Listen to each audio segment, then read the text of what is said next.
Have you ever found yourself staring at someone you love, gripped by the sinking feeling that your whole world is a lie? That the people closest to you, the ones you trust most, might be hiding secrets big enough to pull your life apart?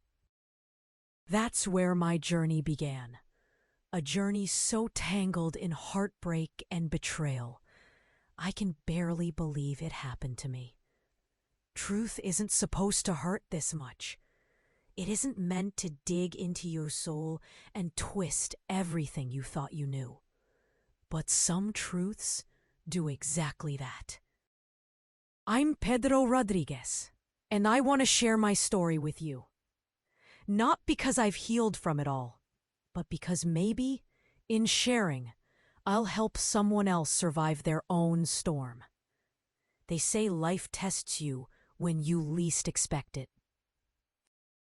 But nobody warns you about the kinds of tests so vicious that you're left questioning everything. Your choices, your sacrifices, even your love. 5 years ago, if you told me the roads I'd walk, including the ones through despair and loneliness, I'd have laughed and walked away, thinking my path was already set. But the universe doesn't ask for directions. It throws you straight into the chaos, strips away your illusions, and demands you find yourself all over again. Before we go on, I ask one thing. Let me know where you're watching from. Hit that subscribe button. Leave a comment below.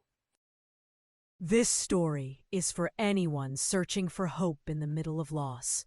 It started, as it does for so many, with youthful dreams and naive confidence. Back then, I was married to Christine, the woman I was sure would be beside me forever. Christine wasn't just beautiful, she was radiant. Her dark skin shimmered under sunlight. Her smile could ignite warmth in the coldest of days. Her laugh filled rooms and banished the bleakness of poverty. We were young and full of grand ambitions, despite the tiny apartment and constant tension that came with living on the edge of financial ruin. But we promised each other we'd chase the American dream together. Those first years with Christine were tough, but we clung to hope like it was oxygen. Every paycheck seemed to vanish before we could savor it. Rent, groceries, electricity, it never felt like enough. But love gave us a kind of wealth that bills couldn't touch. We made plans for the future. A cozy house with a white picket fence. Children playing in a backyard filled with laughter. When our son Mavis was born, all those dreams crystallized into a single moment. The tiny fingers of a newborn wrapping around my finger.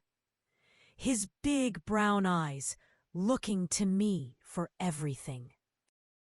From the instant I first held Mavis, I swore I'd give him a life better than my own. I'd trade every comfort, every luxury to protect him and keep him safe. He was my heart outside my body, my reason to keep pushing through hardship. Maybe Christine felt the same, at least in those first months. We celebrated milestones together. Each of Mavis's firsts, his first word, first step, first smile, felt like miracles.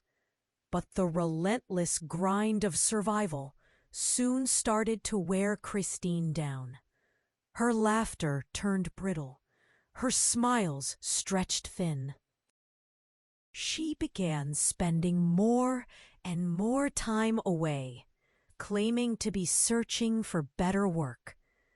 I tried not to judge, reminding myself that desperation can drive good people to make hard choices.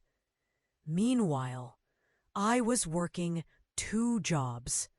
Days in a massive cold warehouse, nights cleaning empty office buildings. Exhaustion became my constant companion, but I told myself I was building a foundation for our future. Every time I came home to Christine and Mavis, I felt reassured that it was worth it. Then, one night during one of those relentless cycles, everything fell apart.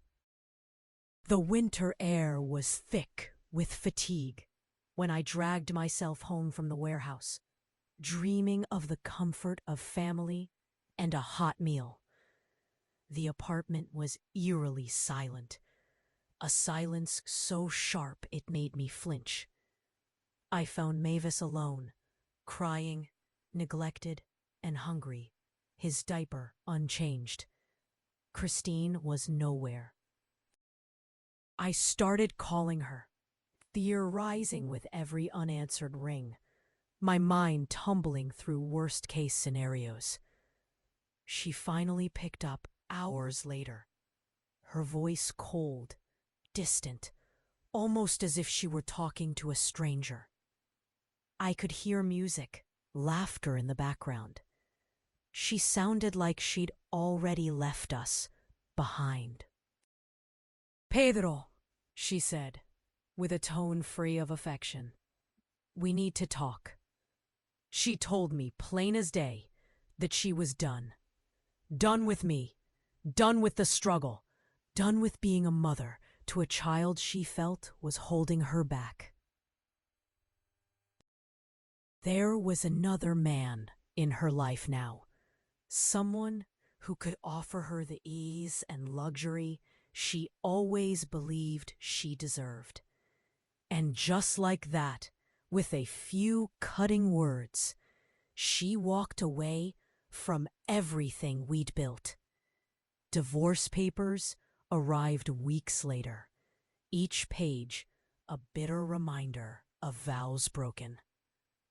I didn't sign immediately. Foolishly, I held out hope for reconciliation, for Christine to realize what she'd lost. But hope can be as blinding as love. She never returned, not even for Mavis's birthdays, not for the milestones she once cherished.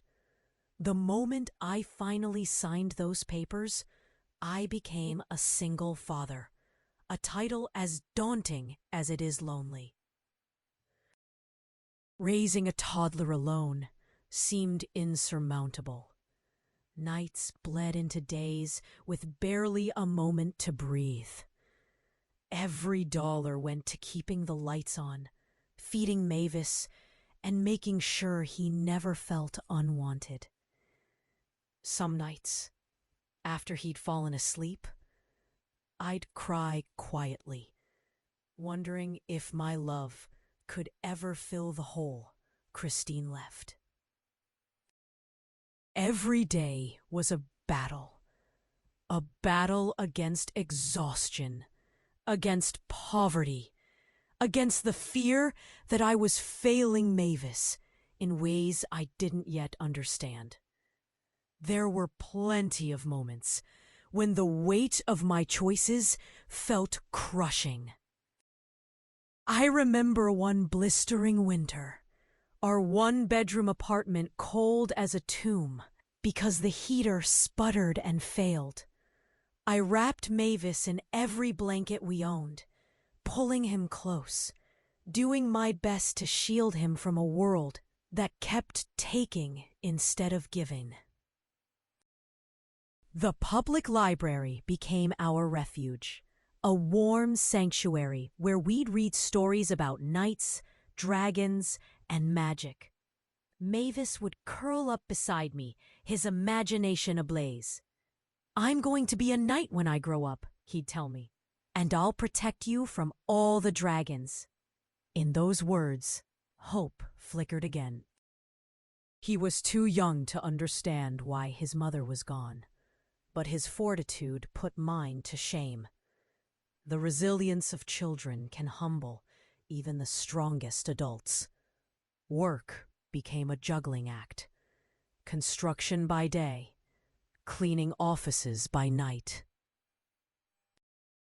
I brought Mavis to my cleaning job more times than I care to admit, tucking him onto couches, checking over my shoulder as I vacuumed and mopped. The other workers cast judgmental glances, whispered doubts about my choices, but Mrs. Rodriguez, my supervisor, broke through the stigma, always telling me, "That boy's lucky to have you. You're doing right by him." Those words gave me the courage to keep fighting through exhaustion and fear. But was I really enough? Was what I was doing truly right? The years drifted by in a haze. Long hours, scant paychecks, fleeting moments of triumph mixed among constant worry. Mavis thrived in ways that startled and humbled me. When he started school, I felt a pride so fierce I could hardly contain it. Teachers praised his curiosity, his gentle nature. He picked up new skills quickly and tackled his homework with determination, even as I learned beside him, sometimes struggling to keep up.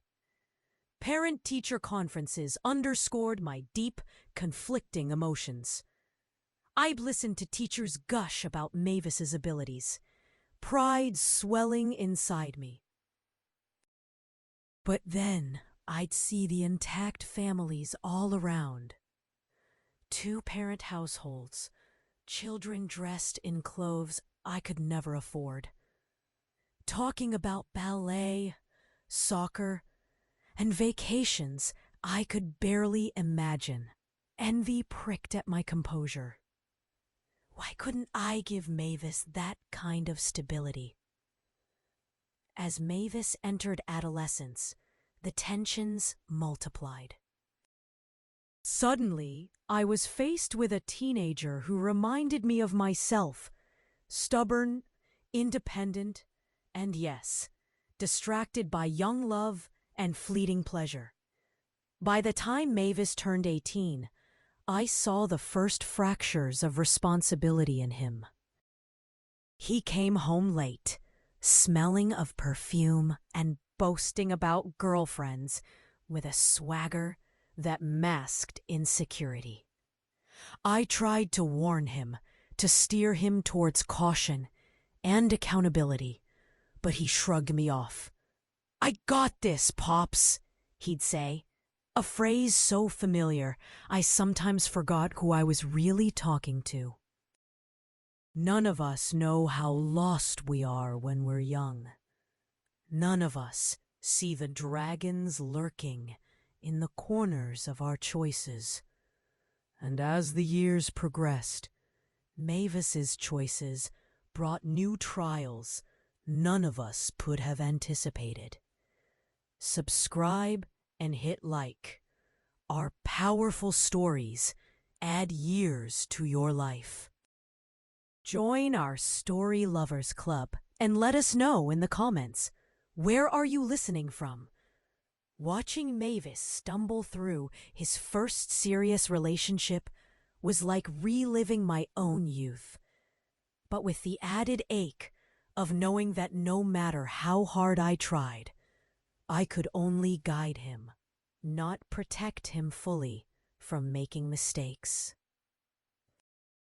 His girlfriend, Yara, was a bright, artistic soul with laugh-out-loud wit and eyes that sparked with rebellion. She came from a Haitian immigrant family, carrying dreams of her own and the burdens of expectations that pressed down hard on all of us. Their connection was electric, as if the universe had conspired to push their paths together. But when passion burns fast, it can also burn out, leaving scars behind. Yara and Mavis fought as hard as they loved. Their arguments echoed through our apartment, sharp words flying, apologies fumbling after each heartbreak. There were nights when he would come to me, raw and trembling, and I'd do my best to comfort him, to remind him what it meant to love with dignity, what it meant to respect someone, even when you're hurting. I saw in them both a hunger for belonging that made them reckless.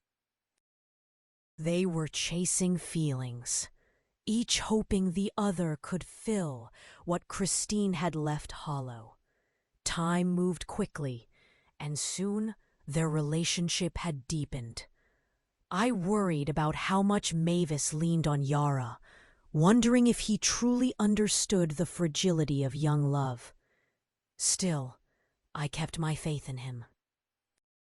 He had survived loss before. Surely he could weather the storms of romance. But the truth is, every parent's hope is tinged with dread. We want our children to experience love, but we fear the pain it can bring. I watched, helpless most of the time, as Mavis and Yara tried to navigate the minefield of growing up together. That summer, Yara's family faced sudden hardship.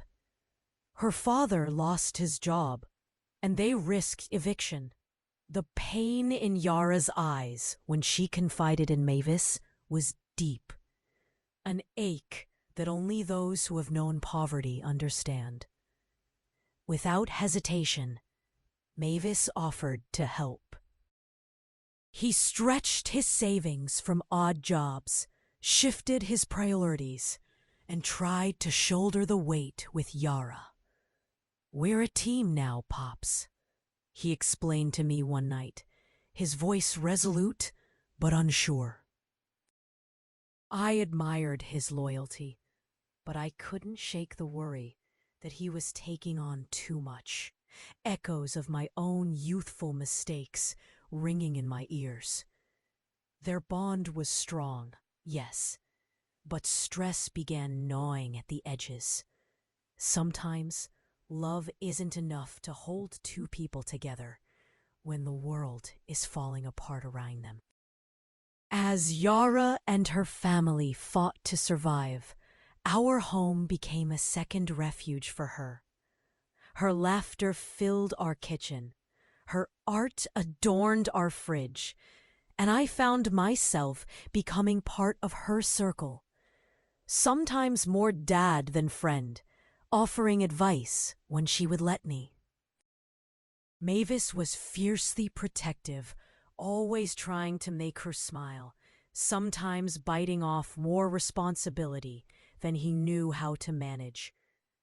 I saw in their struggles the echoes of my past with Christine, hopes clashing with reality, young hearts facing hard truths.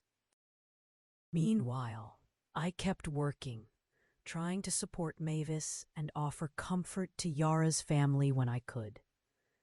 I didn't have much to give, but I'd share hot meals, make extra space, listen to their worries. The weight of being the steady one grew heavier. Sometimes, after midnight, I'd sit alone, staring at the dark ceiling, wishing for answers to questions I didn't even know how to ask. What does it mean to truly help those you love when your own resources are so limited? How do you offer wisdom without crushing youthful optimism? Amid all this tension, Mavis began to drift away, not just from Yara, but from me as well. He started spending more time with friends who promised excitement and escape, chasing moments of happiness that slipped too easily through his fingers. I worried as he took risks, sometimes skipping work, sometimes squandering hard-earned savings. But I understood. The pressure was relentless, and even resilient hearts need reprieve. Still, I waited, hoping the lessons I'd tried to teach would resurface when he needed them most. The community, too, became aware of our situation. Judgment was divided. Some offered compassion, others looked down on us. The blessing, though, was in finding allies. Mrs. Rodriguez was an anchor in stormy times, reminding me that community strength can sometimes dwarf individual effort. It was her encouragement, her belief in Mavis and Yara, that often kept my hope alive. Through all these trials, I began to realize just how necessary it was to hold on to faith, not just in others, but in myself. The world tests us in ways we never expect, and survival often depends on leaning into those we trust. The struggle isn't just about enduring. It's about finding the courage to reach out, to receive help, and to believe that brighter days do sometimes follow the darkest nights. One rainy autumn evening, Yara arrived at our door, trembling and clutching a torn notebook. She had discovered something, a secret her father had kept, one that changed everything she thought she knew about her life. Her parents, she revealed, had fled Haiti under threat, leaving behind family and stories too painful to recount. Her father's shame at losing his job was layered atop old wounds and fears that haunted their family more deeply than any financial struggle. Mavis listened intently as Yara spilled her pain, her voice shaking with the weight of loss and betrayal. It was a moment that stripped away their youthful bravado, a moment when the harshness of the world split open, forcing them to confront realities bigger than romance or teenage rebellion. I sat with them through the night, letting them rant, rage, and cry. Much as I wanted to offer easy solutions, there were none. Sometimes the only answer is to bear witness, to hold space for grief until it has softened enough for acceptance to seep through. The days following that confession were heavy. Yara retreated inward, and Mavis did what he knew best. He tried to fix what was broken. He helped Yara's dad look for work, drafted resumes, called old contacts, did all the little things a good man does when there is pain in his circle. And yet, wounds lingered. Tension built between Mavis and Yara, misunderstandings compounding the heartache. Their connection, once effortless, began to fray. I saw myself in Mavis, how desperately he wanted to hold things together, how much he feared loss.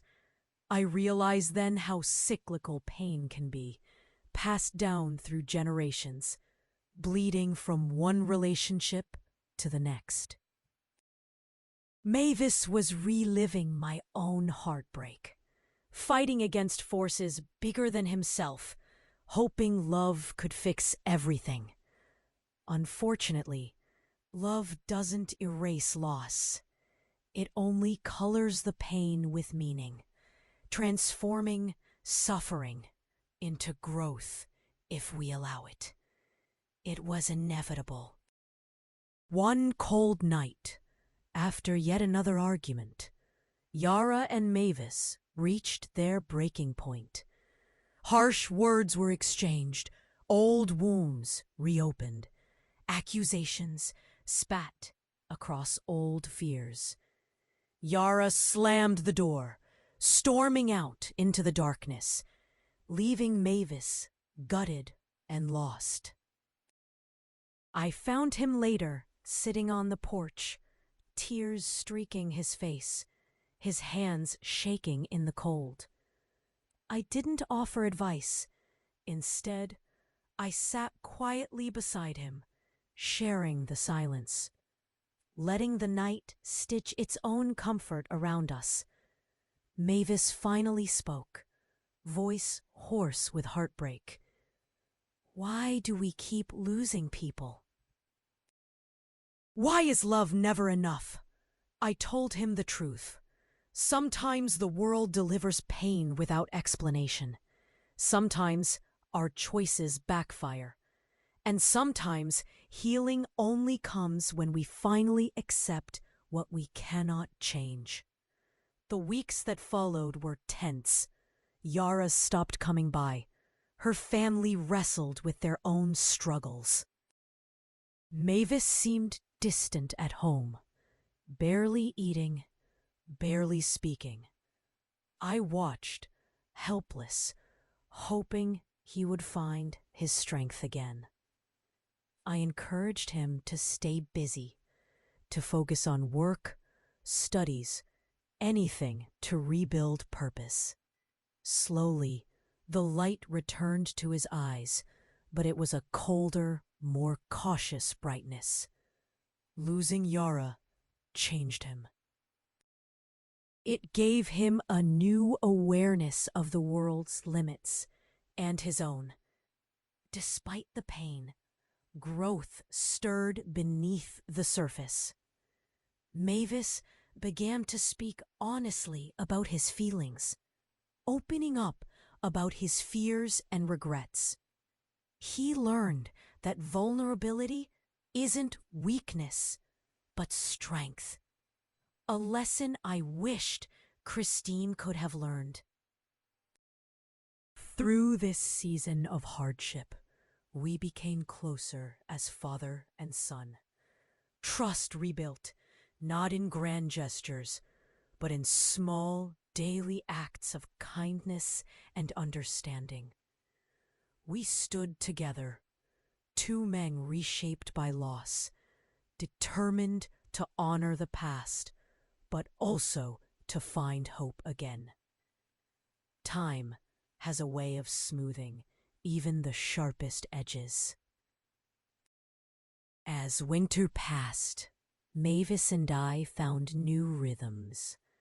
We worked together on household projects, cooked shared meals, talked about the future, albeit with a more sober outlook. The shadow of heartbreak lingered, but it didn't consume us. Instead, it sharpened our gratitude for each other, reminded us that family is made not just by blood, but by the will to stand together through adversity. Mavis started volunteering at the local community center, helping younger kids learn to read, sharing stories of his own mistakes and triumphs. He took pride in being a mentor, channeling his pain into service for others. Seeing him guide kids who reminded him of himself and sometimes of Yara helped solidify his healing. I watched his transformation with pride and humility. He wasn't just surviving. He was growing into a man who understood the weight and the power of compassion. Our home slowly filled with laughter again, cautious but genuine. We celebrated small victories, passing grades, completed projects, new friendships. The ache of Christine's absence still haunted us, but we learned to honor her memory by building something positive out of what she left behind. Forgiveness became a theme, first for ourselves, then for others. It was not about forgetting the hurt, but about releasing its hold on our present. Every day, I was reminded life can be restored. Hope can be cultivated even in the rocky soil of loss. The world may never offer guarantees, but with open hearts and resilient spirits, almost any wound can be healed. Life rolled on, as it always does, with change sneaking up on us in silent, unexpected ways. After what felt like a lifetime spent in survival mode, I began to notice shifts, not just in Mavis, but in myself. Days no longer felt like battles. The exhaustion of heartbreak faded, replaced by a quiet resilience. Both of us had grown, taught by our scars, but not defined by them. Yet, just as we found our footing, the past returned with a knock at our door, literal and jarring.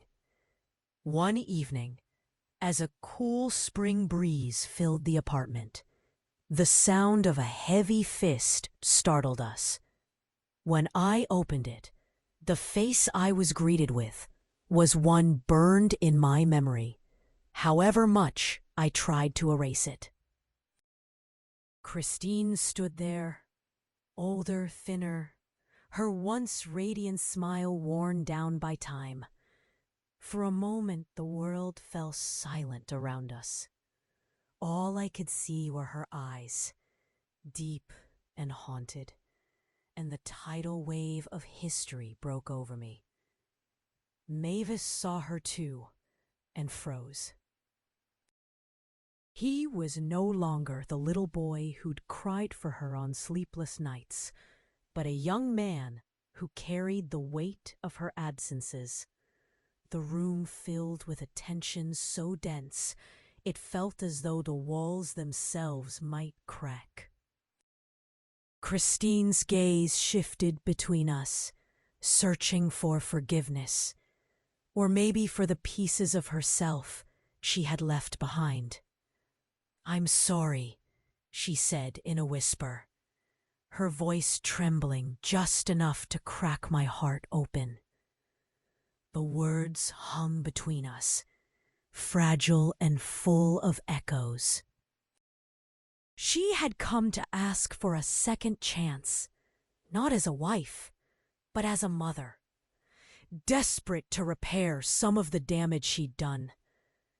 She spoke of choices she regretted, of the emptiness she found in the promises of a new lover, of the brutal clarity that can only come from losing yourself completely. I listened, emotions churning, anger, relief, confusion, and a longing for closure. Mavis said nothing, but his eyes brimmed with questions. I wondered, could we ever truly move forward if we didn't let her try to make things right? Welcoming Christine back, even tentatively, reopened every old wound. Suddenly I was reminded of all those sleepless nights I'd spent worrying about Mavis, replaying every decision, doubting every move. Mavis, though older, faced a different challenge. His heart carried a mixture of resentment and yearning, a longing for the mother he'd so often needed, and the sting of abandonment too fresh to ignore. In the weeks that followed Christine's return, The three of us danced around one another with the awkwardness of strangers forced to share space. She tried to find ways back into our lives, tried to connect with Mavis through stories and belated apologies. He listened, mostly in silence, his expressions a shifting landscape of cynicism and hope. I caught him watching her sometimes, looking for the mother he remembered against the reality before him. Christine sought my forgiveness as well, but trust is not rebuilt overnight. She helped around the house, cooked meals, volunteered at the same community center as Mavis. Yet, whenever she smiled, a shadow crossed her face, a reminder of the years lost, of the choices that could never be undone. Our conversations were careful, measured. We talked about the past only when we had to, both of us afraid to reopen wounds too deep to heal in a single apology. Despite the pain, the process was necessary. Christine's presence challenged us to confront the uncomfortable truth. Healing sometimes means letting the past back in, not to erase its marks, but to learn to live with them, and maybe even find something redemptive amid the brokenness. Slowly, with each shared meal and honest talk, Mavis and I carved out boundaries and began the work of forgiveness, not as a gift for Christine, but as a liberation for ourselves. Bit by bit, we learned to coexist. The process wasn't smooth or linear. There were setbacks, nights when Mavis slammed his door, afternoons when Christine disappeared for hours, moments when my patience unraveled. But with every day, something softened in all of us. Our routines shifted to include her. Shared breakfasts, movie nights, neighborhood walks. Christine tried to piece together the gaps in Mavis's life. The first time he rode a bike, the scar on his knee from a fall I patched alone, the birthday parties she'd missed. Mavis approached all this warily. Teenagers have long memories. Forgiveness required more than time.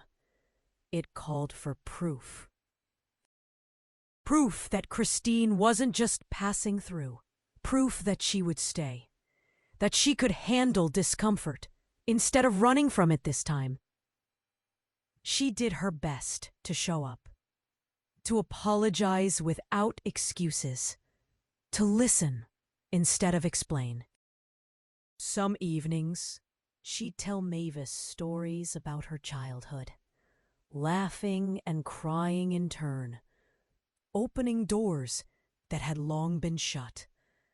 For me, the hardest part was letting go of anger, the grief at what might have been, if only. But I saw genuine effort in Christine that she'd never shown before, and I couldn't deny her that. The community, too, responded. Some welcomed her, others remained skeptical, none forgetting entirely. But the slow rebuilding of trust within our fragile family became a series of small victories. Each one a step towards the future we'd almost given up on. With Christine's return, our family was forced to adapt, to bend without breaking. Mavis, once withdrawn, grew more confident in speaking his truth, not just to his mother, but in every facet of his life. He confronted Christine about her absence, about the pain of growing up without her. She listened, tears running silently down her cheeks, and didn't try to defend herself. Her quiet acceptance became a salve for old wounds, proving to Mavis that sometimes the bravest thing is not to explain, but to acknowledge and stay present through discomfort. I watched as my son transitioned from boy to man. He took on new responsibilities, work, mentoring, helping neighbors. At school and in the community center, he became a leader, modeling steadiness and empathy. The adversity we'd faced had shaped him into someone capable of real kindness and strength. Christine, for her part, worked hard to become part of that process, cheering him on from the sidelines, and learning to accept that forgiveness would be slow, if it came at all. There were new joys, too. We celebrated Mavis's acceptance to college, a dream neither of us had dared articulate years earlier, when just paying bills seemed impossible. Christine beamed with pride, and even as I envied her ability to share in these milestones, I was grateful. Life had circled back in unexpected ways, giving us all a chance to heal. Forgiveness, it turned out, was not just about letting go of pain, but about making space for happiness despite it. As the years passed, the narrative of our family changed. What had once been a story of abandonment and survival became one of resilience, reconciliation, and hope. Yes, scars remained. There were days when forgiveness felt like an impossible mountain, when memories resurfaced and the ache of loss threatened to drown out the progress we'd made. But those moments grew fewer, replaced by laughter, by shared struggles, and mutual respect. I realized something essential during this process. Life isn't about avoiding hurt. It's about embracing the full arc of our experiences, learning from pain, and allowing joy to take root again. Mavis, now an adult, embodied this lesson. He spoke openly about our story, encouraging others in the community to see their own hardships not as failures, but as starting points for new beginnings. Christine became a volunteer advocate, drawing on her mistakes to help other mothers reclaim relationships with their children. Our home, once echoing with regret and silence, now blossomed with second chances. The journey taught us that while we can't control every twist in our stories, we can choose how to respond, how to love, and when to let go. In the end, our family found a path not to the fairy tale happiness I once imagined, but to something far richer and more real. A future defined by connection, understanding, and above all, hope. As the seasons changed and Mavis moved forward into adulthood, our household evolved yet again, less like a battleground for past regrets and more like fertile ground for growth. College opened new doors for him, bringing him in contact with mentors, friends, and causes that challenged him to think beyond his own story. He pursued social work, inspired by the hardships he had endured and the desire to help others who felt invisible or forgotten. Christine and I learned to coexist as co-parents and companions in healing, if not lovers. Our conversations grew deeper and more empathetic, filled with the humility that comes from facing one's limitations. There were nights when we reminisced about the old days, recalling silly fights and small victories between the heartbreaks. Sometimes we laughed, sometimes we grieved the lost years together. Both of us realized, maybe a little too late, that life was never about perfection.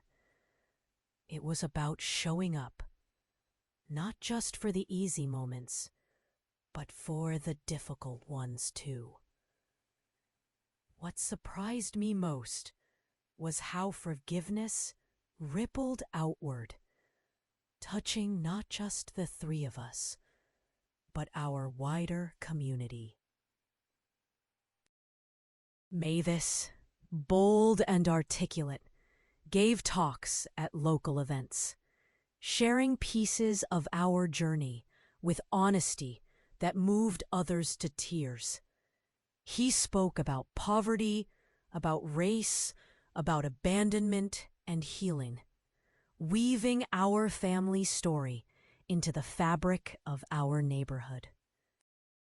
People listened, not because we were exceptional, but because our pain and resilience were universal. In trying to break the cycle of hurt passed down across generations, we discovered that legacy is not simply what you leave behind. It's what you create each day, in every difficult conversation, every brave act of vulnerability. Our story became proof that new beginnings are always possible, even after the darkest chapters. The smallest victories often proved the most meaningful. The laughter shared during a family dinner, Christine's gentle compliments about Mavis's achievements, and even the soft, tired grins we exchanged at the end of difficult days. These ordinary moments were golden. They became our real inheritance, an unspoken agreement to try again, regardless of how many times any of us had stumbled. There were still moments of tension, times when old arguments resurfaced or insecurities reared up uninvited. We were, after all, only human. But the difference now lay in how we responded. Mavis no longer retreated behind walls. Instead, he voiced his needs, his love, and even his disappointments directly and with surprising grace. Christine accepted that full forgiveness might never be hers, but she chose to continue proving her love through actions instead of pleas or explanations. As for me, hope took on a quieter, more realistic hue. I no longer dreamed of erasing the past or of idealized futures. I learned to cherish the hard-won connections in their imperfect glory. I joined community efforts with Christine, helping struggling families find resources, sharing the practical lessons and emotional wisdom we'd accumulated through suffering and recovery. Years later, when Mavis graduated from college, the first in our family to do so. Our hugs were tearful, proud, and a touch incredulous. We had navigated not just academic hurdles, but the complex heartbreaks and fragile joys that define a family's destiny. Every photograph from that day captured more than an achievement. They captured evidence that love, imperfect, unrelenting, hard-forged, can reshape even the most fractured stories. Mavis's success became a beacon for others in our community. He returned after graduation to work at the neighborhood center, advocating for children and families at risk. He drew from our story without shame or bitterness, using lived experience as a bridge between trauma and opportunity. Young people, faced with their own family struggles or feelings of abandonment, listened to Mavis. Because he spoke with authenticity, guided by empathy rather than judgment.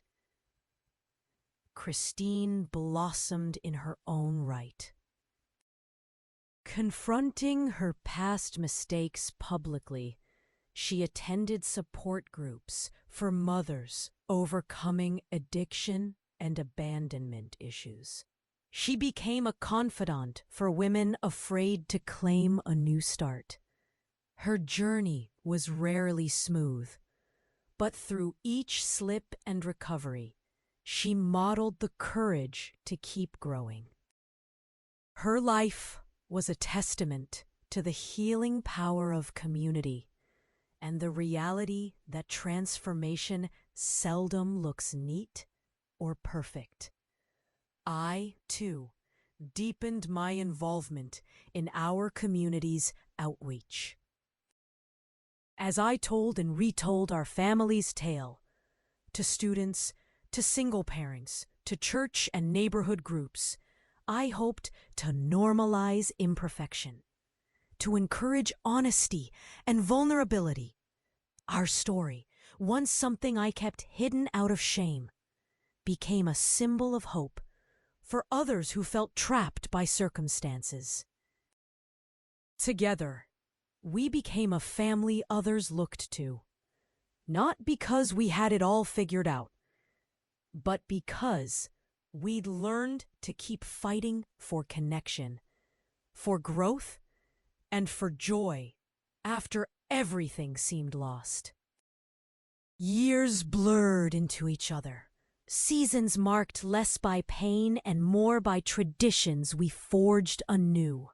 Annual community barbecues, shared birthdays, volunteers' holiday drives, and late-night walks through the neighborhood lit up with laughter.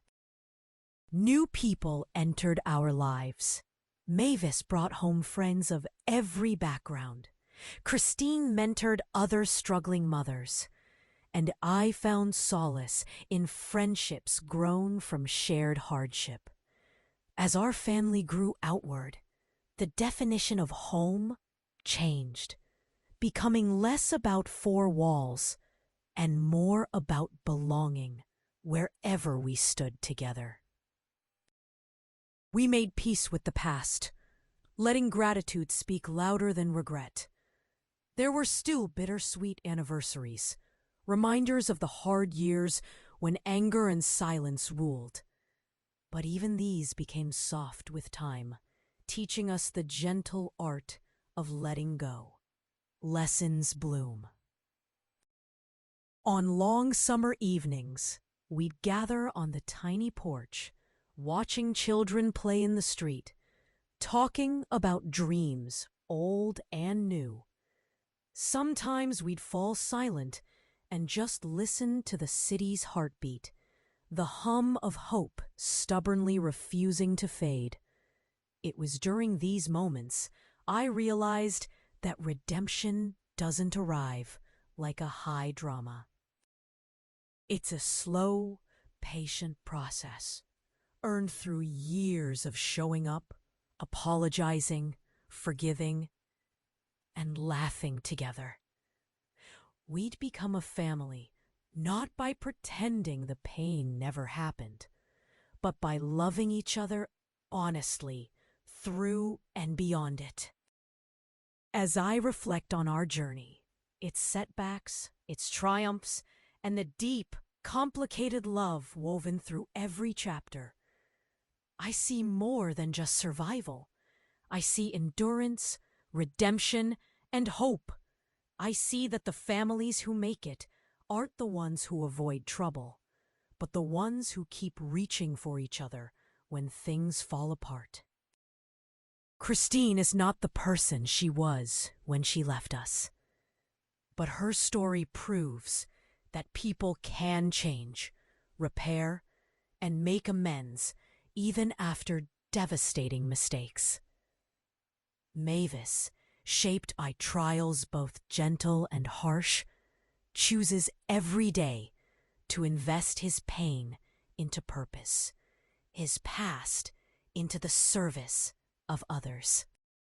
I, too, have learned to let go of anger, of bitterness, and of the belief that I have to carry the world alone.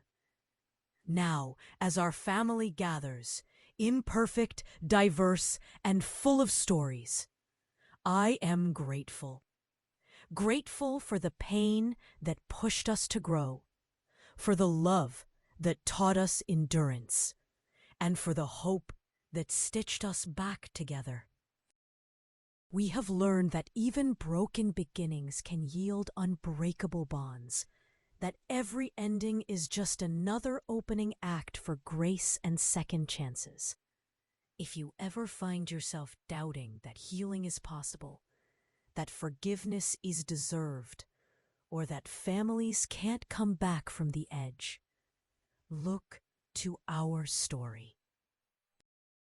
See in us the proof that the strongest love isn't the kind that never breaks, but the kind that chooses again and again to rise from the ruins and dare to believe in a brighter tomorrow.